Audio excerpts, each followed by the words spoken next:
Hello, hello everyone. I'm super happy to have you here.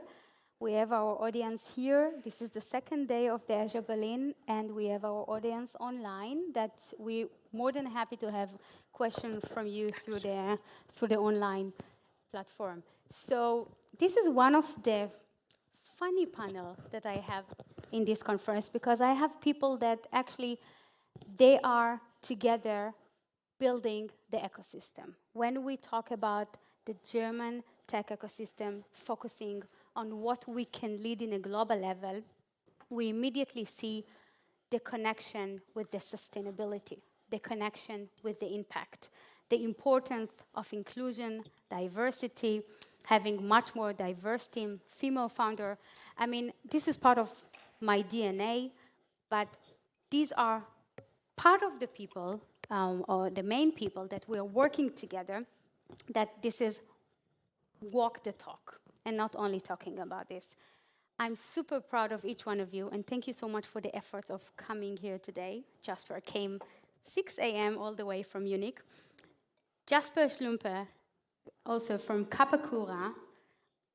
I will let you introduce yourself because I would love you to share with the audience what are you doing and what are you aiming to do here in the German ecosystem, and if it's not only in Germany. Lara Obst, Laura, we actually met through the W Launch, the leadership program, but Lara was a superstar, and Laura is a female founder that took her product really make amazing journey. You know, I'm very happy to be part of the journey, to see how you take it, how you manage it, how you grow the team, and I would love you to share some of your experience here today.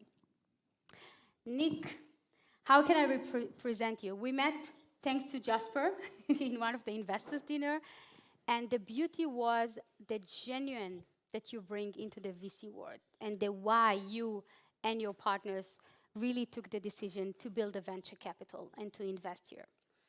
Liang, it's actually beauty to have you here because you are a founder, a co-founder of a sustainability product that at the moment you start to speak with people when it comes to government, when it comes to corporates, it's immediately something that they feel that they need it.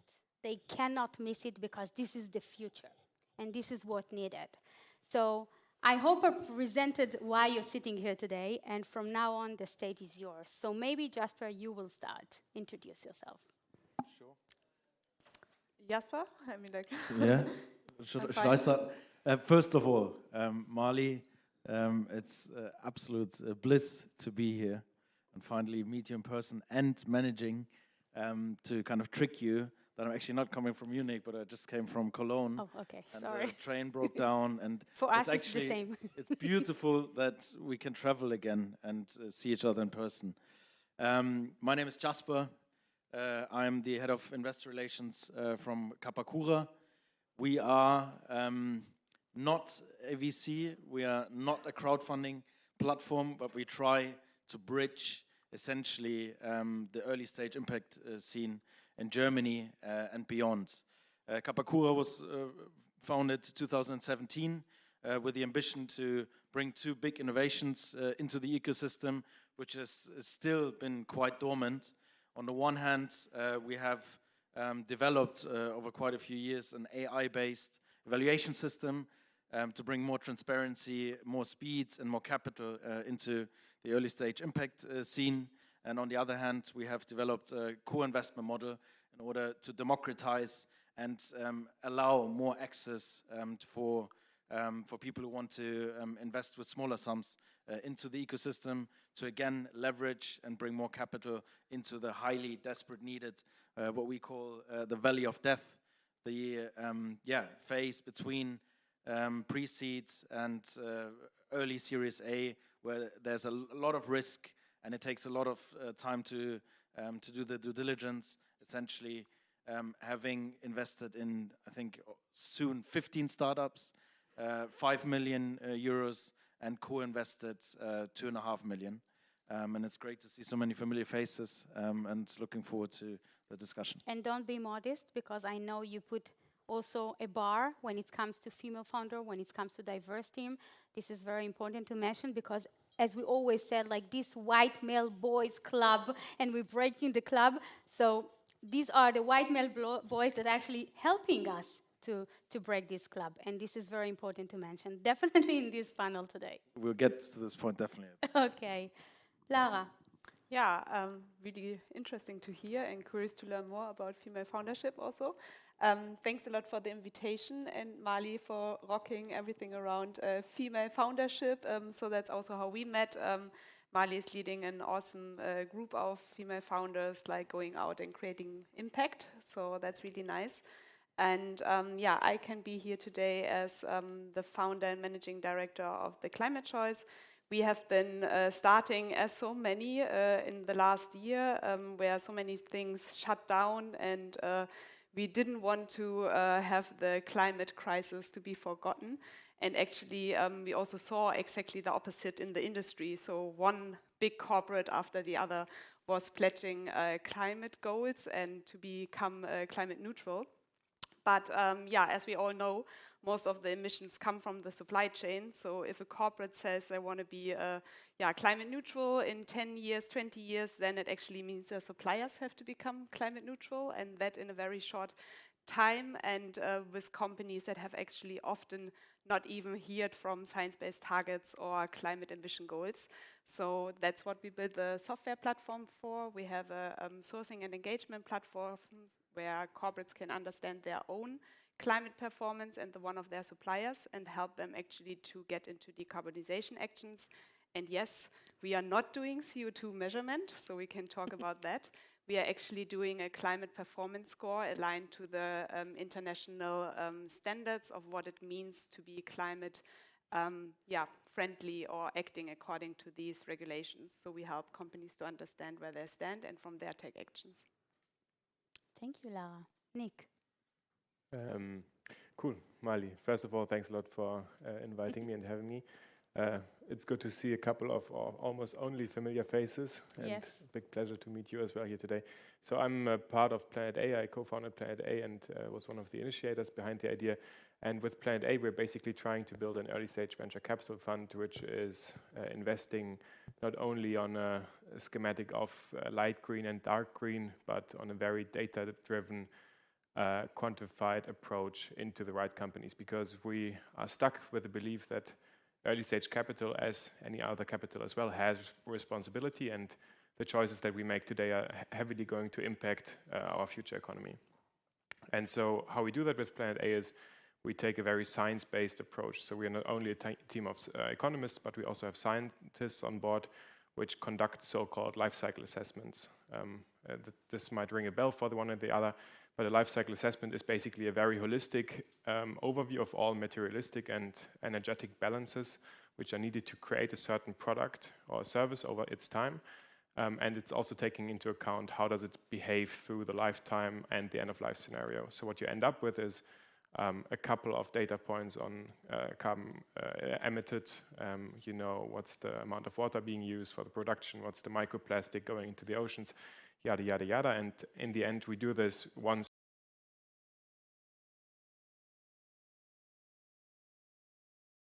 Statistic when it is, for example, on retail products, I can compare one glass with the next, but it can also be very complex when I, for example, take into account different forms of energy production.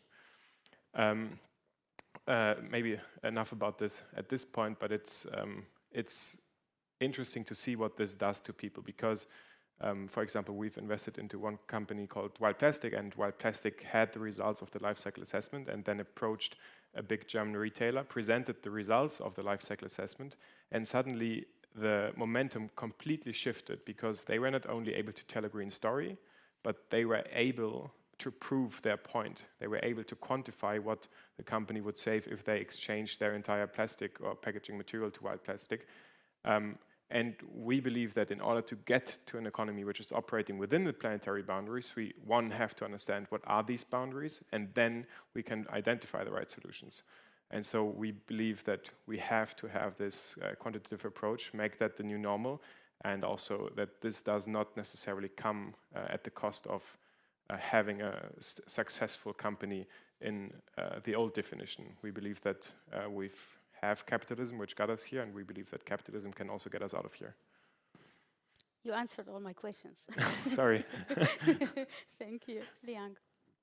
Molly, thank you very much for inviting me here. Of course. We met like 6 months ago, Yeah. more by chance. Looks and like ages. yes, and Molly has been more than supportive to us, to Green City Solutions, which I'm a co-founder of. So my journey started 8-9 years ago. I'm originally from China, from Shanghai. And when I lived in Shanghai back then, I discovered one of the largest issues, environmental issues that we have today, which is air pollution. So 90% of all people living in cities suffer from air pollution. More than 9 million people die from air pollution annually. And this is the issue that we're tackling with one of the world's oldest technologies in combination with one of the world's newest technologies. So what we are using is a plant. It's moss, so the moss that you find in your garden, on your lawn, that most people don't like. And the mosses have the beautiful capacity to filter fine dust and to convert that fine dust into biomass. So it literally eats pollution and it grows by eating pollution. And we combine that natural technology with IoT technology. So we have developed a system to make the moss, keep the moss able and living in the city environment. And with that system, we're able to filter 82% of fine dust out of the air and convert it into biomass. And well, we have been running projects all across Europe for the past 7 years now, with over 70 projects in Europe. And I believe that this is also the reason why I'm sitting here. Absolutely. So although it's Azure Berlin, but I wanted to take one panel and to say, wait, we live in Germany. We need to see what the German ecosystem is made of. Because a lot of listeners, definitely online, also the Azure Berlin ambassadors, are all over Asia. And we know that Europe is leading in one thing. We cannot lead in the massive growth. We cannot lead in a very, very disruptive deep tech. We're not yet there. Probably we will. But the sustainability and the impact, this is something that we see very, very much. Also the European Commission. You know, I was a jury in the Green Deal. I see a lot of, deal flows going there. Even my fund is focused on the ESG. And we see definitely where we can build unicorns or where we can build significant companies. We can argue about the unicorns, but where we can build like significant companies, it's where we touch the human factor, when we touch impact and sustainability. Be diverse and understand how we can impact others by building a tech. And this is what I would like to show out of our panel today. And I know each one of you naturally doing this, but let's be open and share why even choosing impact and sustainability. Even working a lot with Israel, it's in Silicon Valley, it's another place. It's still premature here. There is a lot to do when it comes to understand that impact and sustainability, as Nick mentioned, it's absolutely profitable. Investors are stepping in because they can see revenue and also doing good. I mean, I actually see that this is the next generation of investors. You want to put the money where you also see revenue, but you also making an impact, a good thing, tech for good. So Jasper, maybe you will start with this. Why you literally put the focus on this one? Yeah, I think there is no other choice. Essentially. Okay. And that's my big hope, or that's also what the market is showing us, that people like you and me and the audience are demanding for. One of our startups, Bee Sharing from Hamburg, they essentially have the first pollination as a service, a digital platform to bring together beekeepers and farmers. They realized, has never happened before, that the big supermarket chains all in 1 year decided to essentially look out for regional partners. Honey being one of the most, not very much regulated foods you can think of, with ingredients, a lot coming from Ukraine, from China, not being very much tested, that there's a demand in terms of supply chains. We've seen it during Corona, during COVID, that people want to be supplied regionally again.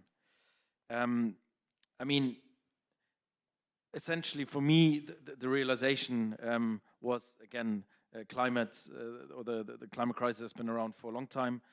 We now had COVID really conquering the world from one day to another, looking into the health sector, also the educational sector. And I think there is no, that's the punchline of Planet A, there is no Planet B.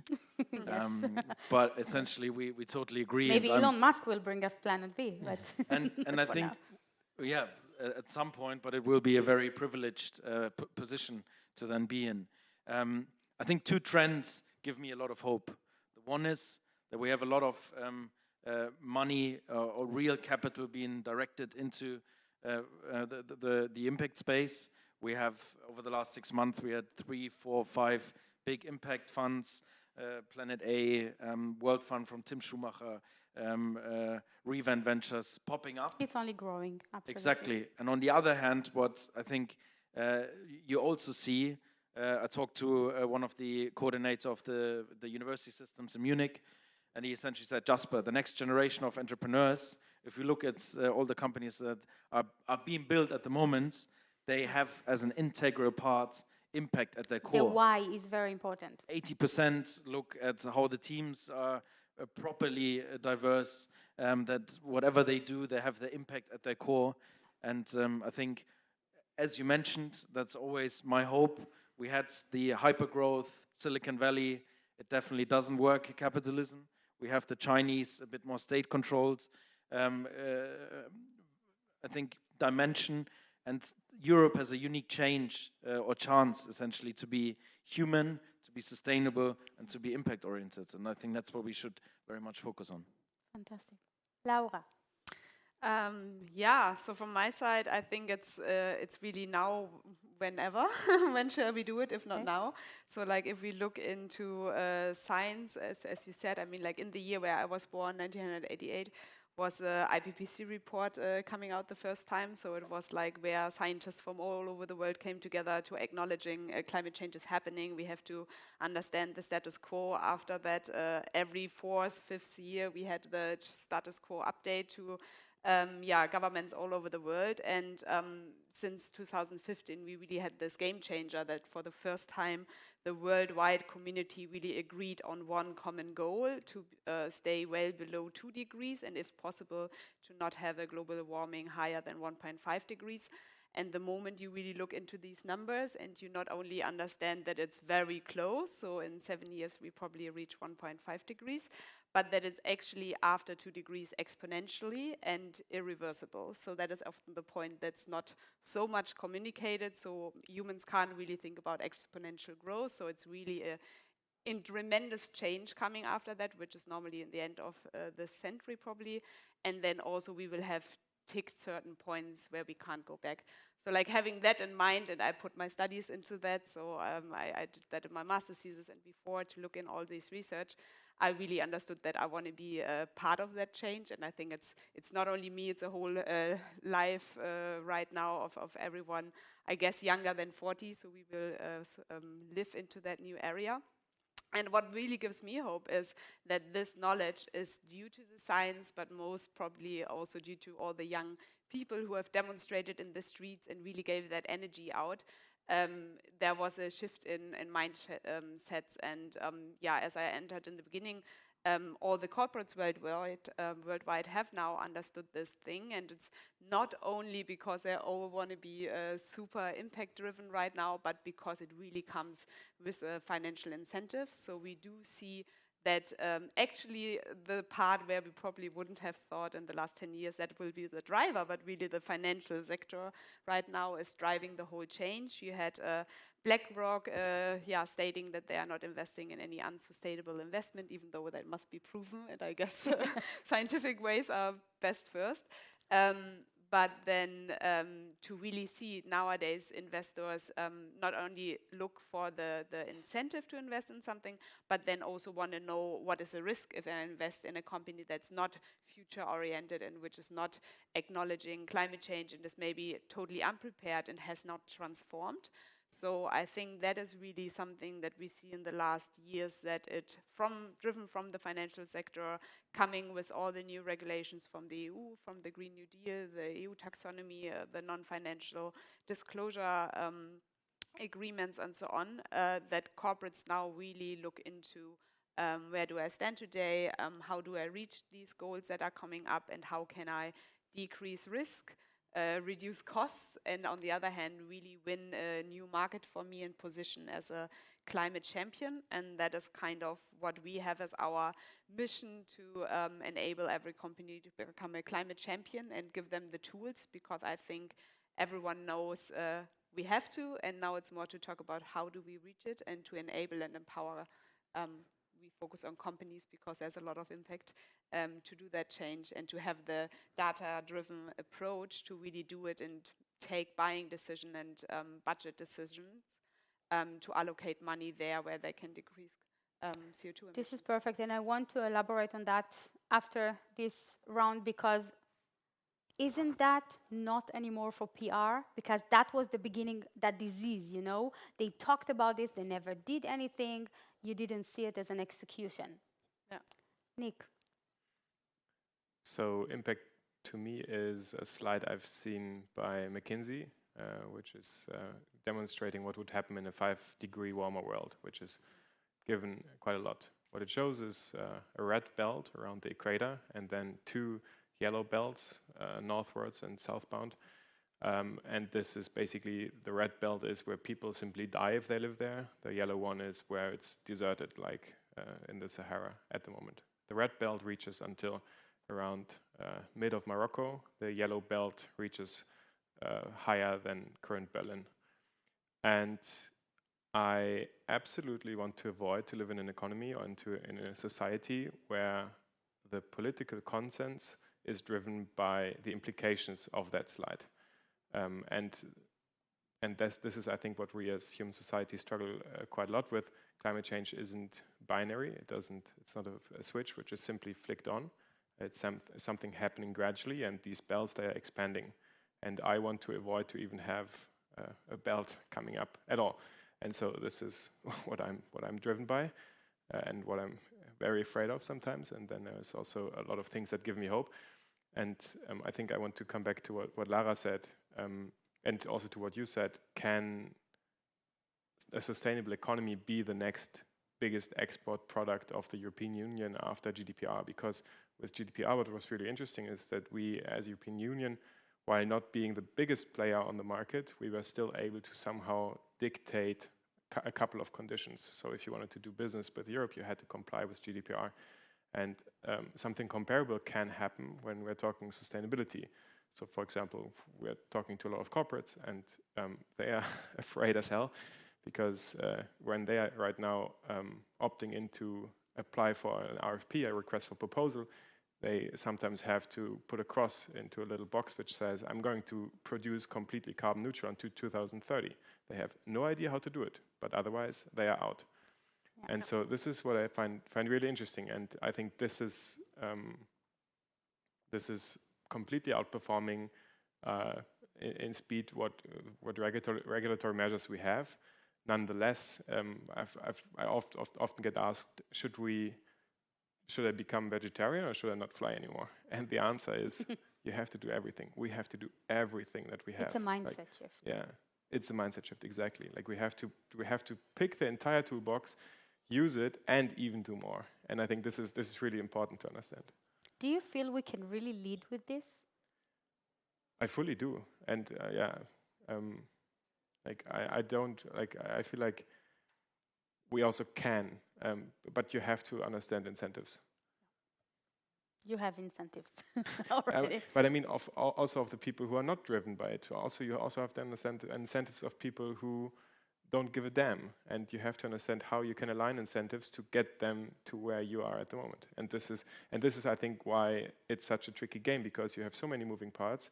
In theory, a world government could solve it by introducing a global CO2 price, but that's unrealistic. It's not going to happen. And no one can deny a now growing Indian middle class, or not even middle class, to get to a higher level of comfort. Who are we to dictate these conditions to anyone?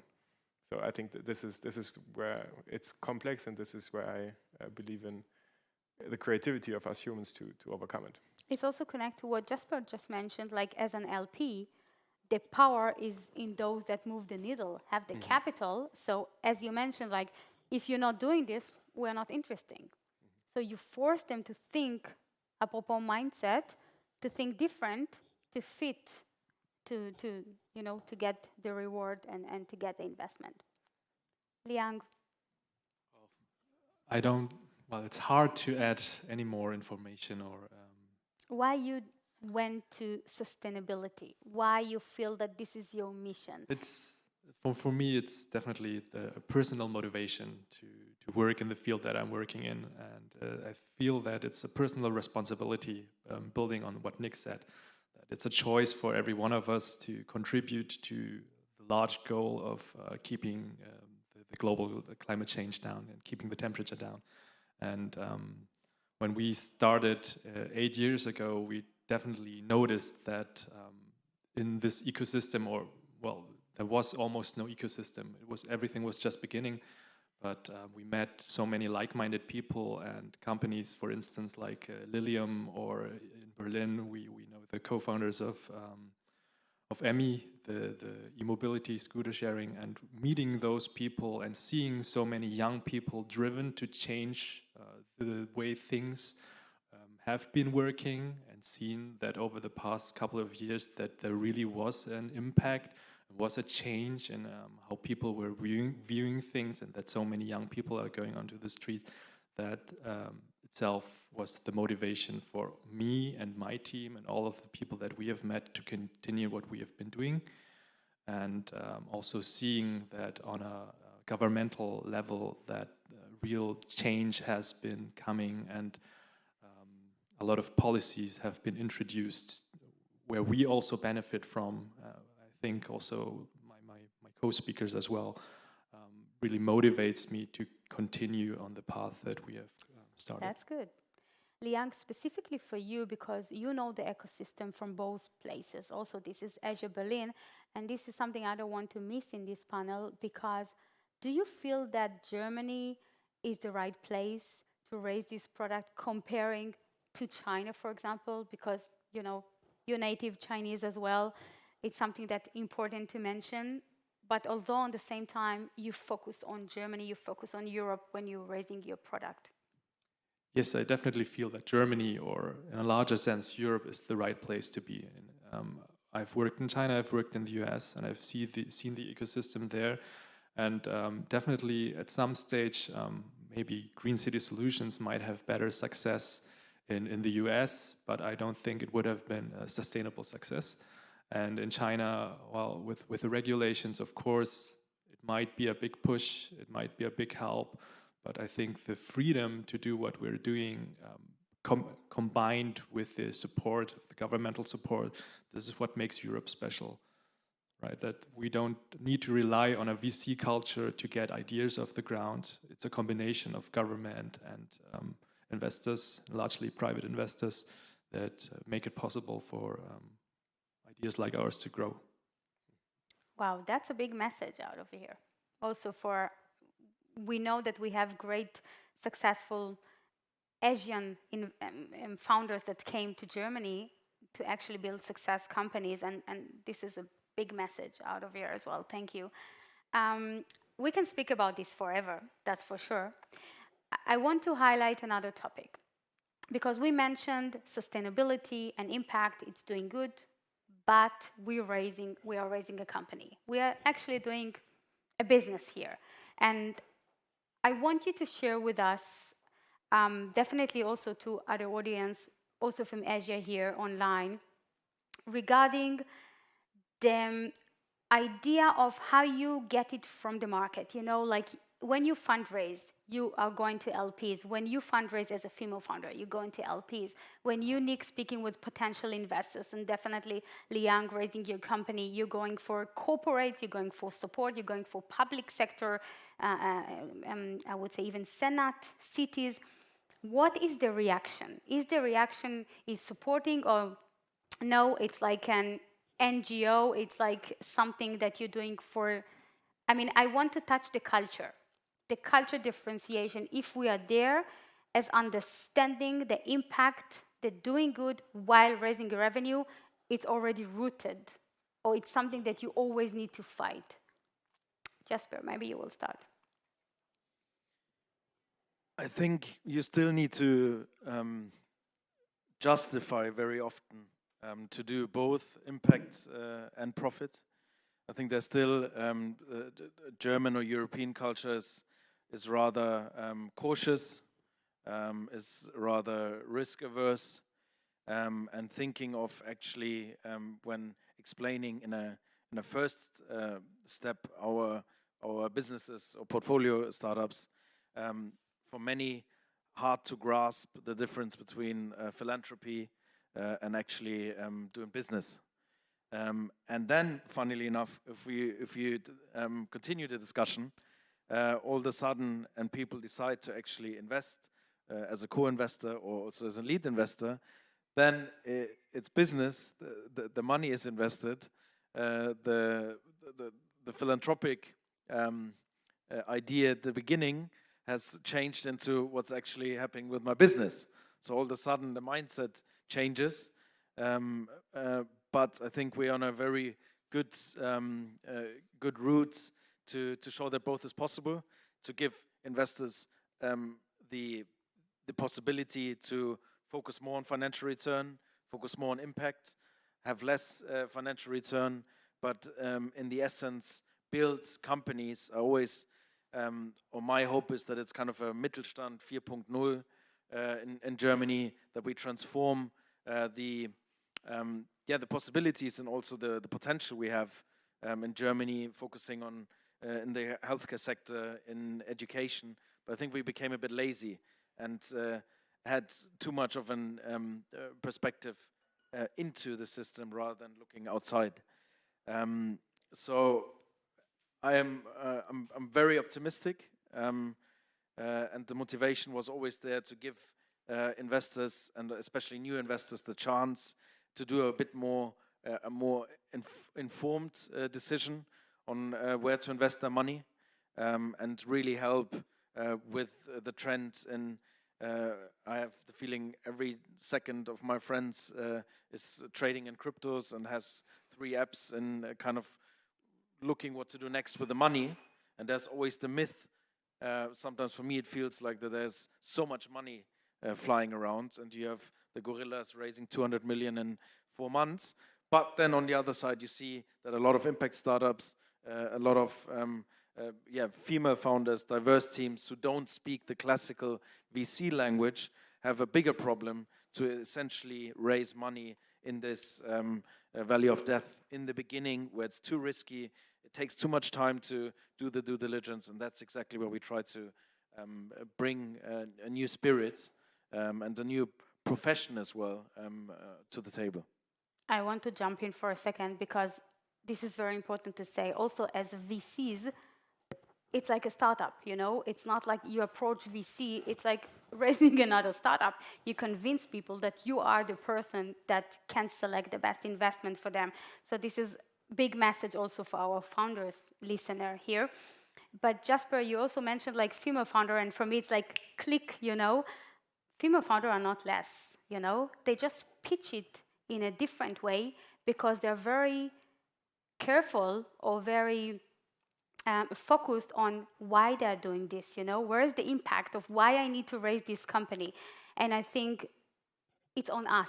It's on us as investors. It's on us as a community, you know, to make sure that those that are not, you know, left behind, as you mentioned. But before we go to Lara, how you actually make them stepping in? Because you talked about the obstacle, but you can share success stories. So although they need some education process, how you actually make them jumping in?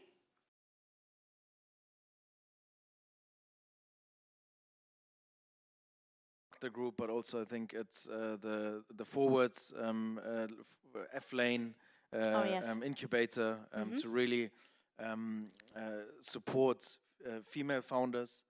Jasper were there as an investor, but also a mentor for female founder. And it made me really angry to have very frustrated, wonderful people sitting in the room, essentially stating that they essentially try to grasp and look for funding all across the continents. I think it was one female founder from UK. Dubai and UK. And I think for us, it's quite interesting. One of our portfolio companies, Tracker, they have the first censored contraceptive on the market that has the medical certifications. Essentially, if you go to pitch to VCs and you still have 80% old white, old economy and old white men sitting there and not understanding the business case, that's exactly what we first of all try to do by being independent in evaluating them. So the first step is always there is no sexist, no class, nothing. It's unbiased. And then we go into the discussion. And what we realized that probably in the impact space, 50% of the startups who approach us, they don't speak the classical investors' language. So we have a responsibility. You're the bridge. Exactly, to educate them, even though it's not a business case for us, that at least they have an 8-page automated feedback from us, which they then can take and also think about how to approach the next investors. So I have the feeling impact startups are a lot more product focused than actually bringing sales power on the street.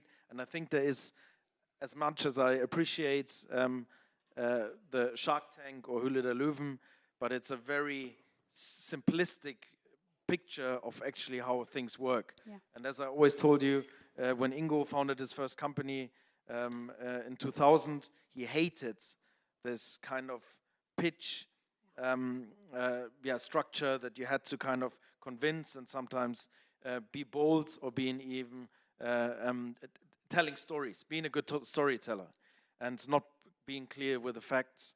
And he came back 20 years later, wanted to do something with startups again, and nothing had changed in terms of for startups to be able to access investors and to do the real talk. And for example, Naomi Rylands and Lisa Jaspers, Starting a Revolution, wrote a whole book about how difficult it was for two female founders to actually, who didn't want to speak the same VC language, to actually raise money.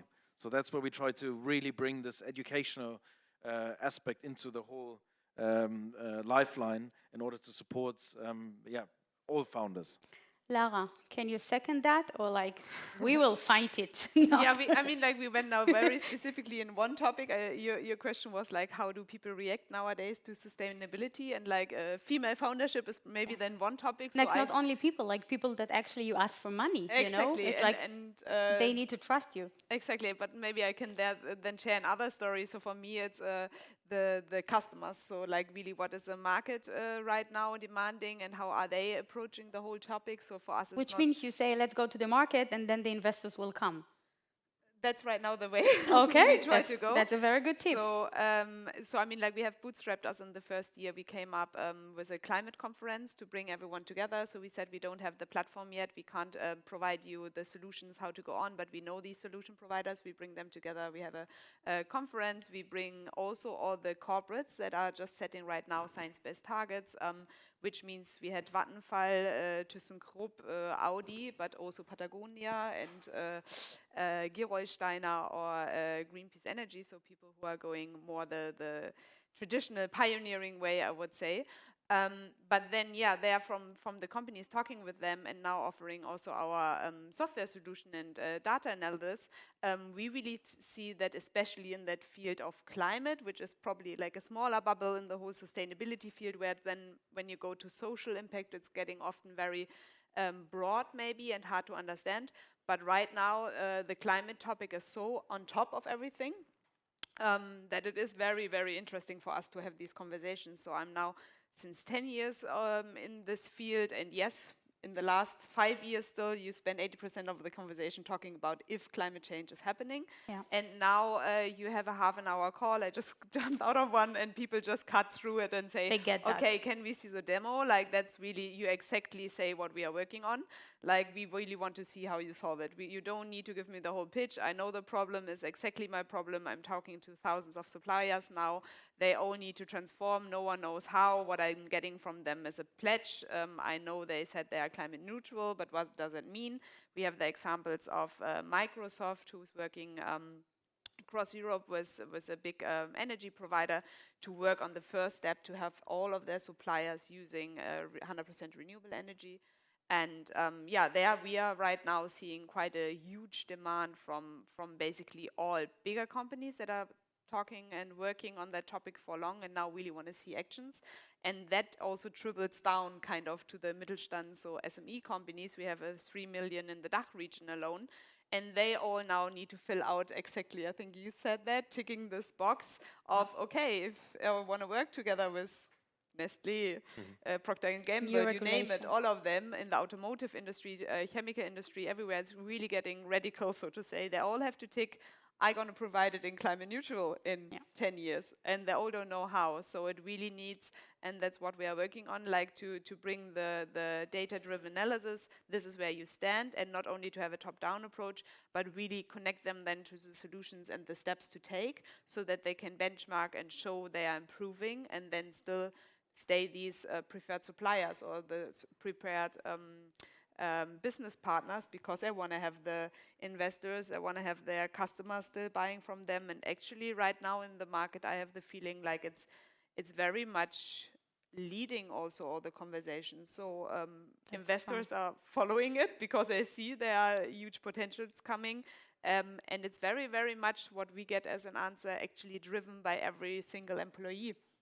So we have, when we talk to them, like for sure in the corporates it's regulations, but if you talk with SMEs, they really say, okay, the younger generation asks for it. What is actually our impact? Where will we be in 10 years? Is my job then still secure? We are working in automotive. How do we change that? Or like, how do we find another way of building into that world? And that's really, for me, extremely exciting to see that the market is really ready. They for sure need an easy solution and something they can understand and not where they feel they have high barriers. But everyone is very interested in going that way and tries to understand what's going on and how they can be part of it and to see it as But that's the beauty. You're actually saying it in a different way. I know what I'm doing. I know the market need that. I will lead the way. I will open the doors because corporates understand what I'm bringing. And hello, venture capitals, you will follow me, which is totally different. You know, as an LPs, we need to lead that. We need to pick up the cherries, the good founders that leading this. So, I mean, we don't have to agree on everything, but I'm listening for different stories here. You know. May I add something to the? Just like short, because I want them also to speak. One sentence. It was probably the best event I've been to last year was the Planet Sustainability event organized by you, because, and I think that was the huge mistake the Impact Festival did 2 weeks ago, because you had the corporates there. At the Impact Festival, there were amazing startups. It was a class reunion for investors, but the ones you actually really need, the corporates were not there. And I think it was an incredible well orchestrated and good balance of startups, investors, corporates, and I really enjoyed that conference, I think. I don't want to pick the cherries of someone else, so we organized the Climate Transformation Summit. Now you mentioned Planet Sustainability, that's another one also, really good one, just to make sure. Like the more the better. But we also had corporate, so thanks a lot for that compliment, just to not confuse or someone making angry. But there's a lot of going on, and as you said, that's really also what we believe in. People need to talk to each other, and it can't be like a separated world of like, okay, we are the good guys, we are doing the impact thing, and it just need to be the startups because we never did anything wrong. And on the other side, you have the ones that have a huge history of also climate pollution. But I think bringing them together, they can also be good guys. Happens. Yeah. Nick, what do you feel when you speak with LPs? The smart people have got it. You are lucky.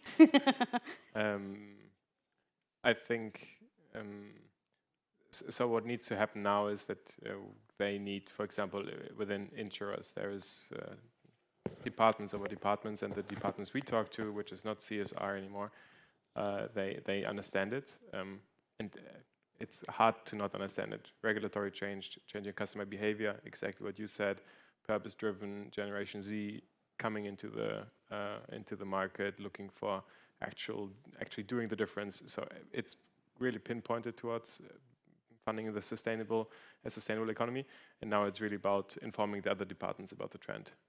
But I would say the smart people have got it, and in the discussions we have, it's rarely a topic. It's like, I think people are checking our TOC, our theory of change, to understand, okay, why do we think that profitability and ecological impact can go hand in hand? But then they're very, very quickly very satisfied with the answer. They understand it's coming from a pain. In your case, I know the story behind it.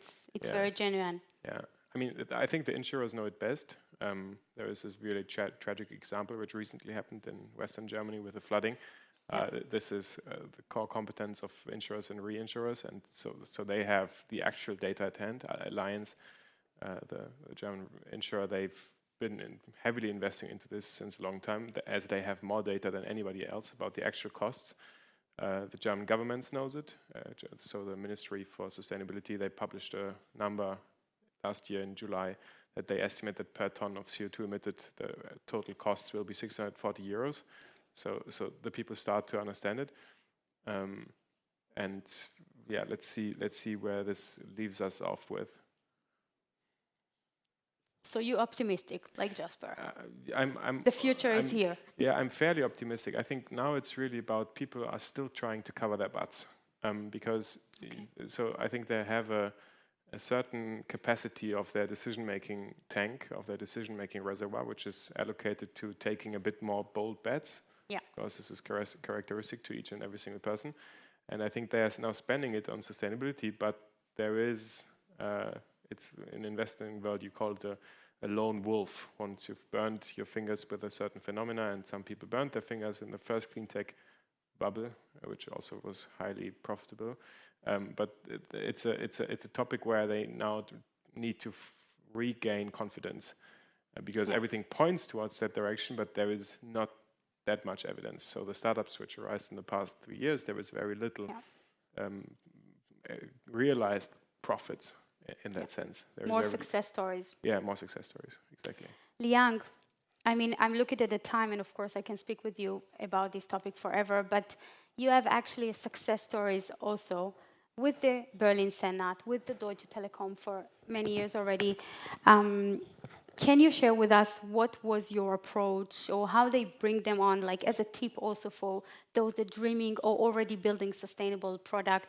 And again, the same question, like how did you feel the feedback regarding, like, I'm building an impact one, a sustainable one, and tech for good product? Well, with the Berlin Senate, we very much relied, of course, on the help of the European Union. You're right. We were part of Horizon 2020, and we successfully completed a campaign here in Berlin where we scientifically proved the impact we have with our solution. So this is how we very successfully, of course, also got the connection to the Berlin Senate, which still continues. And with the Deutsche Telekom, for instance, in this case, it was a mutual connection. They approached us. They were looking for solutions which they can pitch and provide to communities, to German municipalities, to also help them on the road to sustainability. And they realized that the way forward is innovation, lies in innovation. So innovation, of course, approaches like yours, which also are innovative, which are new, but approaches like ours, which rely on technology to solve the issues that we have with climate change. And so my recommendation or my advice for companies like Deutsche Telekom is really find the responsible person, find the right person, and of course you have to go through the due diligence as always with them, prove that your idea or your innovation is worth the effort they put in. But afterwards, I can really confirm that also large corporates are now interested in making the change, making the move, and yeah, that's what we have experienced. I would like to say thank you. And the big things I'm hearing here is that we are in the right place in the right time. We just need to make sure that those that moving the needle like Mittelstand family offices, they will understand that they should join us because that's what Generation Z actually asking. But European Commission with us, so we are in a good direction. And I would like to thank you. And if anyone want to reach out to us as a venture capitals, as an investors, as a founders, that's the reason of this panel. We are very open, and we would like to absolutely see much more success stories coming out of our ecosystem. Thank you so much, Jasper, Lara, Nick, and Liang. Thanks a lot. Thank you.